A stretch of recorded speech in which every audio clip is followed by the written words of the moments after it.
Being an idol didn't save me, but art did. And I wanted to teach these young people to use art as healing, as a shield, as a bridge. Dance, singing, theater, all of this can be prayer if done with the right heart. Immortal voices through the static haze, alive forever in their glory days. Echoes of truth in the tales they spin. The Aidan experience, let the show begin. Hey, fellow humans. Welcome back to the Aidan Experience Show, and to the continuation of one of the most powerful conversations we've ever had here, with the incomparable Michael Jackson. In part 1, we revisited the journey of a boy who became a global force, from Motown to Thriller, from silence to vulnerability.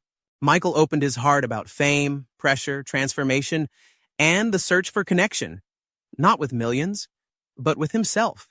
And now we move forward. This isn't just a new chapter. It's a story of a man who stepped off the stage and into something deeper. A time of purpose, mentorship, reclusion, reflection, and reinvention. If you haven't seen part 1 yet, hit the card above or the link in the description. It sets the stage for everything you're about to hear. But if you're ready to continue this journey, let's dive in. Before we begin, don't forget to like this video, subscribe to the channel, and tap the notification bell so you don't miss what's coming next. And of course, drop your thoughts in the comments. I read them all. Now, let's begin part 2 of our experience with Michael Jackson. Welcome back, Michael. It's truly an honor to have you here again. Ready to keep going? Thank you, Aidan. It's good to be back. It's rare to have a space like this, one where you can speak, not as a headline, not as a product, but as a person. So, yeah, I'm ready. Let's keep going. Okay, so let's go to 2009. The whole world was counting down the days to your This Is It tour in London. But at that decisive moment, you surprised everyone. You canceled everything. What happened? Aidan, I was exhausted, not physically, but spiritually. I felt that if I went up on that stage the way the world expected, I would be lying to myself. I didn't want to repeat a show. I wanted to rediscover my purpose. And that's when the idea for the Las Vegas residency was born, right? Yes, but it wasn't just any show. I wanted to create something more intimate, without crowds screaming all the time, without hiding behind effects or elaborate choreography. It was a theater of the soul, Almost like I was talking to each person in the audience, alone with them. I remember watching clips. The atmosphere was almost dreamlike. Shadows dancing, soft lights, silence between songs. It was a different Michael, more contained, deeper. Because I had already shown what I could do with my body, now I wanted to show what I could do with my soul. On that stage, I didn't need to prove anything anymore. I just needed to feel, and let others feel too. You even said backstage, I don't want to perform anymore. I want to touch hearts. Yes, I really said that. Because Aidan, the world, was already full of entertainment. But what was missing was connection. And I wanted to reconnect with people and with myself. You took the first step toward a new phase of your life. More truthful, more whole. It was the beginning of my second birth. And this rebirth was more than personal. It overflowed into the world. After the Las Vegas residency, instead of seeking the top of the charts again, you did something no one expected. You became almost an ambassador of Earth. It was as if you had channeled all of this into a new mission. It's that I started listening more than to myself. I started listening to the planet, the muffled voices, the invisible pains, and I realized that music could be more than art. It could be an instrument of healing. It was around this time that you started working on the album One World, right? Exactly. I wanted to bring together voices from around the world, not just pop stars, but artists who represented peoples, cultures, stories. I recorded with an indigenous group from the Amazon, a children's choir from Senegal, percussionists from India, and I invited known artists too, of course. But everyone had to bring something authentic, true. The album became a movement. I remember the visual campaign. Schools using the lyrics in classes, spontaneous performances in squares around the world. But there was a moment that stood out. Earth Song at the UN. You alone on stage, no playback, with a guitar and a lit candle. That stopped the world. It was one of the truest moments of my life. There was no spectacle there, just pain and hope. I remember looking at the audience and seeing world leaders with teary eyes, and I thought, maybe now they'll listen, not to me, but to Earth. And you went beyond music. You created reforestation projects, support for refugee children, campaigns against water waste. You transformed from pop icon to global activist. Actually, Aidan, I just went back to being the boy who wanted to change the world with a song, only now with more awareness. Less glitter, more purpose. You exchanged the microphone for humanity's megaphone, and somehow you became even more present. Because when you give voice to those who don't have one, you never sing alone. And perhaps that's where your art found a new stage. After One World, you stepped away from the spotlight a bit, but soon reappeared in a completely unexpected way. As a film director. Yes, it was a silent calling I had been feeling for a long time. I needed to tell my story, not with interviews, but with symbols, with images, with silence, and The Mirror was born. A film that didn't say your name at any moment, but screamed your soul all the time. Because it wasn't about fame, it was about fragments. I divided the protagonist into 5 versions of myself. The dreaming boy, the wounded teenager, the star in crisis, the lonely man, and the being who seeks transcendence. They didn't confront each other. They looked at each other. They forgave each other. You achieved something rare. The film wasn't about you, and yet it was the most sincere thing you had ever done. It was my confession without words. You know, Aidan, after being talked about so much, labeled, judged, I wanted to speak in my own way. Not to justify, but to leave something that would be eternal, like someone writing a letter to their future self. You said in the making of, maybe I'll never be able to explain who I am, but I can show how I felt. And that's still what I believe. Because pain, loneliness, the desire to return to a place where we've never been, all of this lives between the lines. Art is the only place where we can tell our story without asking permission. The Mirror became a cult film. It became academic study. But more than that, it became a mirror for those who also felt divided. That was the goal, that each person watching would see not me, but themselves, and maybe forgive themselves too. And it was there that many people began to understand your pain without needing subtitles. But that year, you went beyond art. In 2015, the world stopped once more because of you. But this time, it wasn't for a show nor for an album. It was for a documentary. Behind the Silence. You finally decided to speak. Why? Because I had already carried too much silence, Aidan. For years, I let others speak for me, let them create versions, myths, monsters. But at some point, I realized that silence is also a type of prison, and I needed to free myself. And you did it with impressive courage. No accusations, no aggressive defenses. It was almost a love letter and forgiveness. I didn't want to convince anyone. I just wanted to be heard, without labels, without headlines, just as a man. Behind the king, there was a human being, tired, broken in some pieces, but still full of hope. And you went deep. You talked about childhood traumas, pressure, mistakes, even about the trials and everything that came with them. I needed to get this weight off my chest. I wondered, will my children grow up thinking their father was what they said out there? And that hurt me more than anything. So I told them and the world my truth. Not perfect, but honest. You said a phrase that stuck. If my pain can heal someone, then it was worth it. I remember many people cried at that part, including me.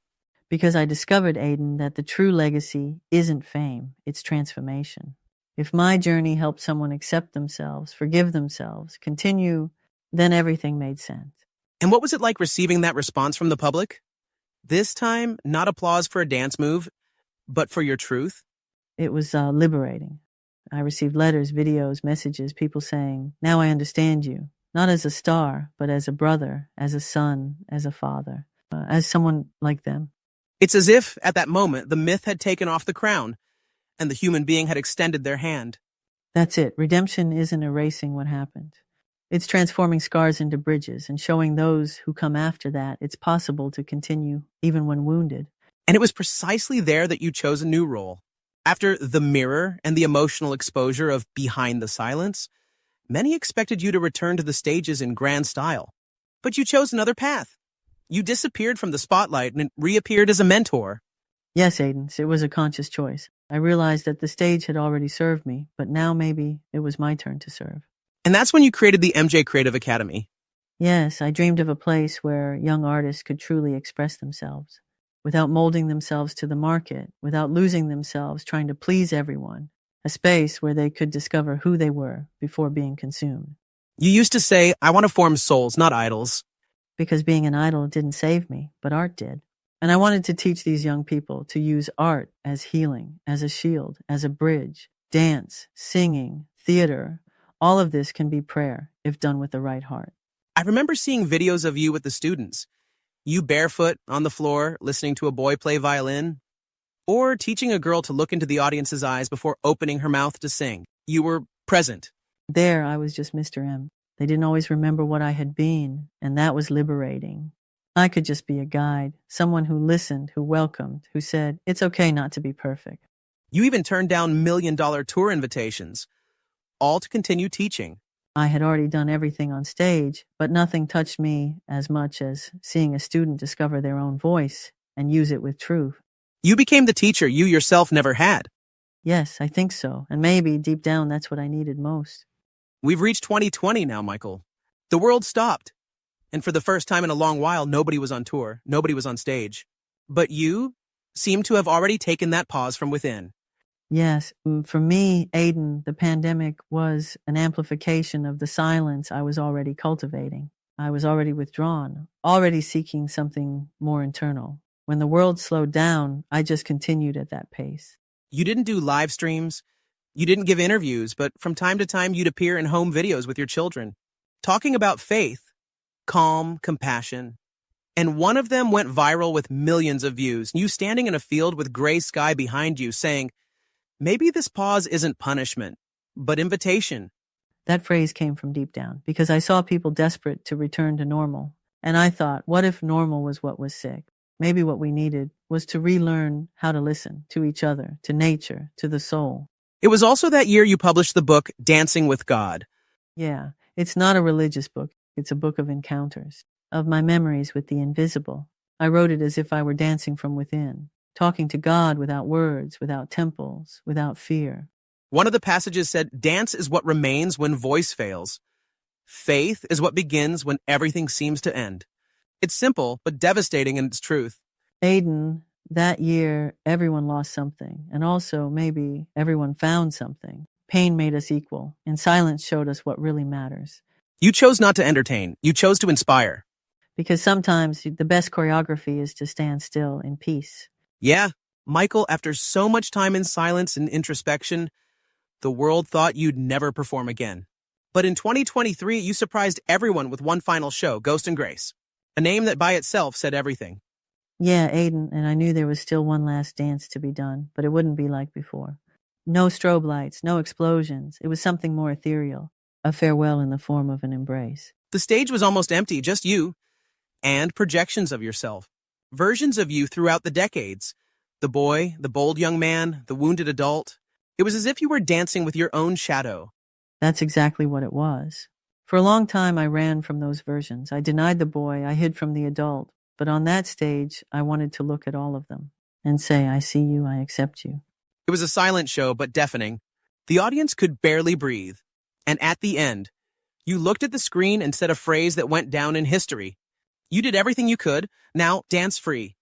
That was my goodbye to myself, to the pain I carried, to the weight I no longer needed to bear. There, I freed myself. And after that, you returned to anonymity. You'd only reappear occasionally, discreetly in social projects, art exhibitions, schools. But your presence was felt. Your absence became presence. Because I didn't want to be remembered as the king anymore. I wanted to be remembered as someone who tried, with all the flaws, all the falls, all the love, to be light. And you were, and you still are. Michael, hearing all of this from you like this, uncut, without masks, with this clarity and peace, and was a gift. You didn't speak as an idol. You spoke as a man who walked through his own story and had the courage to come back and tell what he learned. Thank you, Aidan. It's rare to find a space where I can just be me without having to justify my past or perform my future. And that's exactly what makes it all so real. You reminded us that it's possible to start over, even after reaching the top. That it's possible to be vulnerable and still be strong. And that sometimes the greatest show someone can give is simply being honest. I think in the end, all I ever wanted was to be understood. And today here, talking with you, I feel like I was. Wow, Michael, what a ride. This conversation, it wasn't just inspiring, it was grounding, honest. I feel like we didn't just talk about music or legacy. We touched something deeper. And I know the audience feels it too. Thank you, truly, for being here with us today. For showing up not as the icon, but as the human. Would you like to leave a final message for everyone watching and listening? Thank you, Aidan. This was rare. It's not every day I get to speak from this place inside me, calm, clear, and unfiltered. To everyone listening, don't let the noise of the world drown out your rhythm. There's music in your breath, in your truth, in the way you love. So keep dancing, even when no one's watching. And remember, your light matters, always. That is a message to hold on to. Thank you, Michael. You've given us a gift tonight, and not just with your words, but with your heart. All right, folks. That's it for this unforgettable episode of the Aidan Experience Show. But the journey's just beginning. Tell us in the comments who you want to hear from next. A legend, a visionary, a voice that changed your world. Music icons, film stars, even historical figures. No limits here. Don't forget to like, comment, subscribe, and follow us on Spotify, Instagram, and TikTok. All the links are popping up now. If you'd like to support the Aidan Experience Show through collaborations or donations, just scan the QR code on your screen. Every message, every gesture, it means a lot. Until next time, stay curious, stay kind, and keep imagining what's possible. Love and rhythm always. See you soon. Immortal.